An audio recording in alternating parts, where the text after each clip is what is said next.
my name is Jessica Robine, and I'm going to be talking about Uber's systemic sexism that has happened throughout their company. To begin, I will be talking about a blog post that Kayla Lusk wrote describing her time with Uber and how she faced sexism and disrespect. Kayla was set to join a different team where she had had a meeting with the head of the team, Mark, and Kayla's manager, Tina, had also attended this meeting. Mark was actually in the middle of dealing with a crisis at the time, so he was a little stressed out during this meeting. The next day, during a one-on-one, Kayla's manager, Tina, asked her if she noticed that Mark was not making eye contact with her, and how she felt about that. And, you know, Kayla really hadn't noticed much. She really didn't think anything of it because Mark was stressed out, and she said that he was in the middle of an incident, seemed very stressed, but other than that, nothing seemed strange to her. So Kayla's manager went on to ask her, do you think it was because you were wearing a tank top? And she kept going with, maybe he doesn't want this around his team, and try wearing longer sleeve shirts for a few months and see how that goes.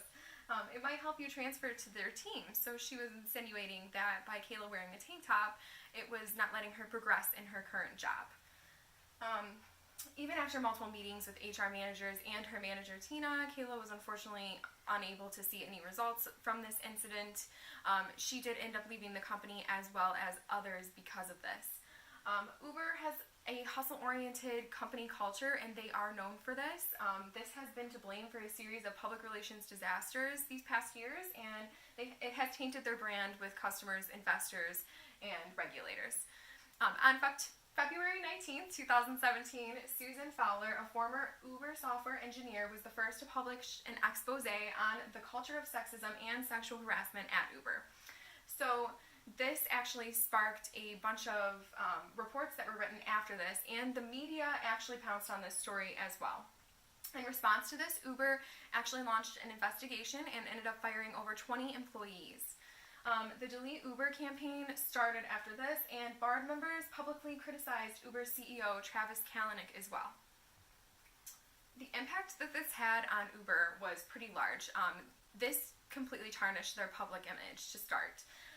In 2016, Uber reported losing $2.8 billion, and that's not where the losses ended. On June 20th, 2017, Travis Kalanick actually announced that he was stepping down as chief executive of Uber because of Susan Fowler's allegations. Travis's announcement came under pressure of hours of drama involving Uber's investors. And in 2017, Uber reported losing $4.5 billion.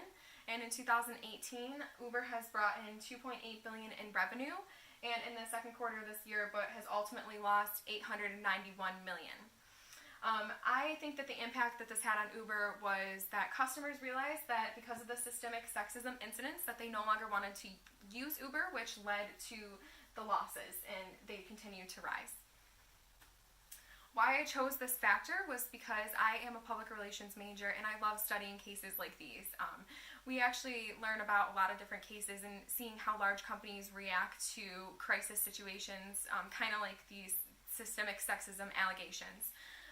This was a great example of how employees' allegations also can tarnish and greatly affect a large company's image. Also, I believe that 2018 has been the year of the woman. I believe that women have been making great movements this year, and they've been standing up against societal norms. So I believe that this is definitely a good time to talk about the systemic sexism that was happening throughout Uber. These examples of women standing up against Uber and society all happened before 2018, which is quite admirable because these things were not as progressive as they are currently. So that is why I chose this factor, and I hope to provide a great report for you in the future and give you more details.